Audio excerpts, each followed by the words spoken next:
Bouba Kamara. Mais non, mais c'est un jeune, il a quel âge? Ouais, mais il a 19 ans. Mais Bouba il a Kamara, 19 ans, les matchs qu'il a fait en défense centrale, ça a toujours été le meilleur défenseur central de l'OM. Qu'est-ce que tu veux dire, toi, c'est quand il joue latéral. C'est parce qu'il le met latéral droit, latéral moi, gauche. je pense qu'il le mettrait.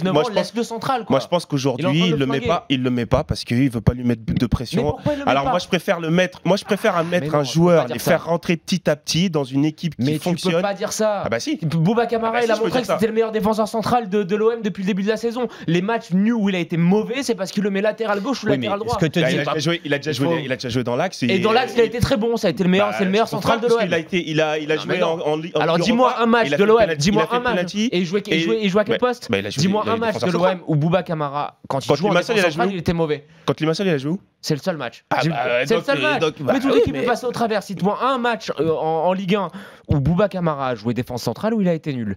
Les matchs où il est passé à travers, c'est quand il a joué latéral droit ou latéral gauche. Non, mais ce que Fred est en train de te dire, c'est qu'en gros, enfin, c'est pas qu'il te dit pas il doit pas jouer, il essaie de comprendre pourquoi Garcia ne le fait pas jouer. Mais il le fait pas jouer parce qu'il est perdu. Il devrait bien se rendre compte que Bouba Kamara, c'est le seul qui surnage. Tu penses pas que Rudy Garcia se dit aussi, il voit bien qu'il est bon, non, quand même, le gamin? Bah oui. Alors, il voit bien qu'il est bon. Alors, dans ce cas-là, pourquoi alors je sais pas, je me pose la même question, toi. C'est pas une question. Pourquoi alors on va revenir loin, mais juste parce que c'est significatif.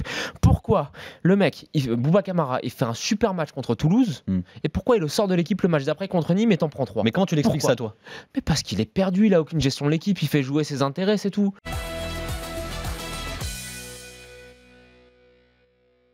Écoute, franchement, encore un match de Rennes depuis que Julien Stéphan a pris l'équipe où on ne s'ennuie pas. Encore un match où on prend plaisir à voir le Stade Rennais jouer. Encore un match où on se rend compte que dans cet effectif, il y a beaucoup de qualité, que ce soit derrière, que ce soit au milieu de terrain, avec Clément Grenier, avec Hatem Ben Arfa, avec Sibatcheux, qui a eu un début de saison compliqué avec des blessures, mais qui là fait encore un très beau match. Et moi, je pense que Rennes, on avait dit cet été qu'ils avaient fait un mercato pour être ambitieux, pour être compétitif, avec une équipe et un effectif qui était complet. Quand on les voit jouer, quand on voit ce que l'entraîneur qui vient d'arriver met en place, eh ben on peut être qu'enthousiaste. Et je pense que Rennes va être la sensation de la deuxième partie de saison, tout simplement. C'était un mini Piccionico ce match. Hein.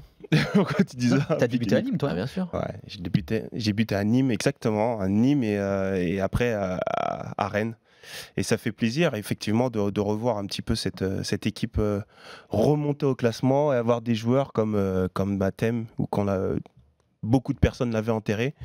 Et finalement qui revient dans le devant de la scène parce qu'il a un entraîneur qui lui fait confiance, tout simplement.